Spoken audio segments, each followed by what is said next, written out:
नमस्कार दोस्तों, मेरा नाम है सौरभ और आपका बहुत बहुत स्वागत है आपके अपने YouTube चैनल टेक सौरभ पे। दोस्तों आज की वीडियो में मैं आपको बताने वाला हूं कि अगर आपको नेटवर्क शेयर्ड प्रिंटर के साथ कनेक्ट करते टाइम इस तरह का कुछ एरर आ रहा है तो आप उस एरर को कैसे दूर कर सकते हैं।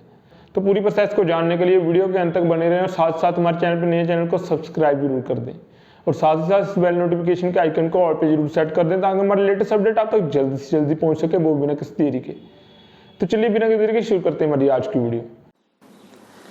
तो दोस्तों जैसा कि आप यहाँ पे देख सकते हैं कि हम अपने लैपटॉप स्क्रीन पे आ चुके हैं जहाँ पे मैं एक शेयर्ड प्रिंटर को यहाँ पे कनेक्ट करना चाहता हूँ।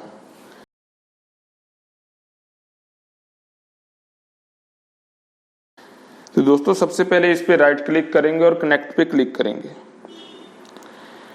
लेकिन दोस्तों आप में से बहुत सारे यूजर्स को कुछ इस तरह का एरर आ रहा होगा जिसमें लिखा होगा printer can not be connected. तो दोस्तों आगे की वीडियो में आपको बताने वाला हूं कि आप इस एरर को कैसे दूर कर सकते हैं। तो दोस्तों इसके लिए सबसे पहले आपको होस्ट पीसी या फिर आप कह सकते हैं जिस पीसी के साथ आपका प्रिंटर कनेक्ट है, जहां जिससे आपने शेयर किया है उस पर आपको जाना होगा। दोस्तों आपको अपने होस्ट पीसी पे जाकर रजिस्ट्री को सर्च करना है। आपको इस पे राइट क्लिक करना है और क्लिक करना है रन एज एडमिनिस्ट्रेटर पे। इसके बाद आपके सामने कुछ इस तरह का ऑप्शन आ जाएगा, आपको ओके पे या फिर येस पे क्लिक कर देना है। इसके बाद आपके सामने कुछ इस तरह का इंटरफेस आ जाएगा। आपको यहां पे HE के लोकल मशीन पे क्लिक कर देना है। इसके बाद आपके सामने काफी सारे ऑप्शंस आ जाएंगे, आपको यहां पे सिस्टम वाली ऑप्शन को चूज करना है। दोस्तों सिस्टम वाली ऑप्शन पे क्लिक करने के बाद आपको यहां पे करंट कंट्रोल सेट पे क्लिक कर देना है। दोस्तों इसके अंदर आपको कंट्रोल्स वाला ऑप्शन मिल जाएगा, आपको सिंपली इस पे क्लिक कर देना है। इसके बाद आपको प्रिंट वाली ऑप्शन पे क्लिक कर देना है।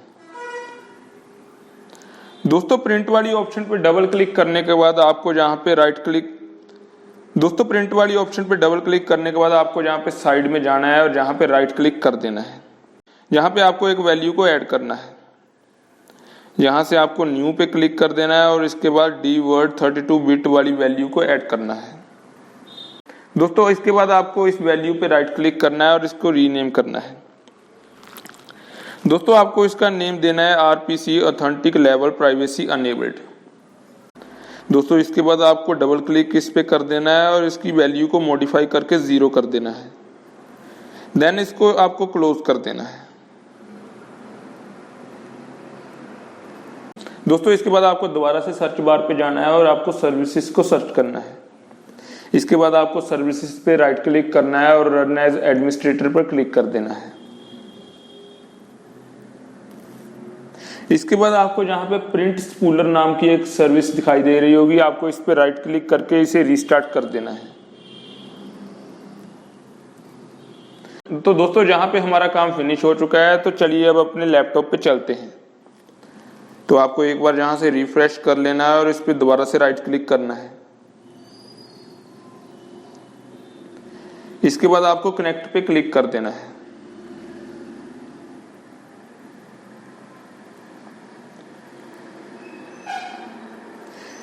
इसके बाद आपके सामने कुछ इस तरह की ऑप्शंस आ जाएंगे, कनेक्टिंग टू प्रिंटर। इसके बाद हो सकता है कि आपसे ये कुछ इंस्टॉल ड्राइवर वगैरह का ऑप्शन कहे, आपको सिंपली इंस्टॉल ड्राइवर पे क्लिक कर देना है। जिसके बाद आपका लैपटॉप आपके प्रिंटर के साथ सक्सेसफुली कनेक्ट हो जाएगा। तो दोस्तों मेरी आज की वीडियो में इतने, आशा करता हूँ मेरा आज का वीडियो आपको अच्छा लगा। वीडियो अच्छा लगा तो वीडियो को लाइक जरूर कर दें और ज़्यादा से ज़्यादा शेयर करें और साथ साथ हमारे चैनल पर नए चैनल को सब्सक्राइब जरूर कर दीजिएगा।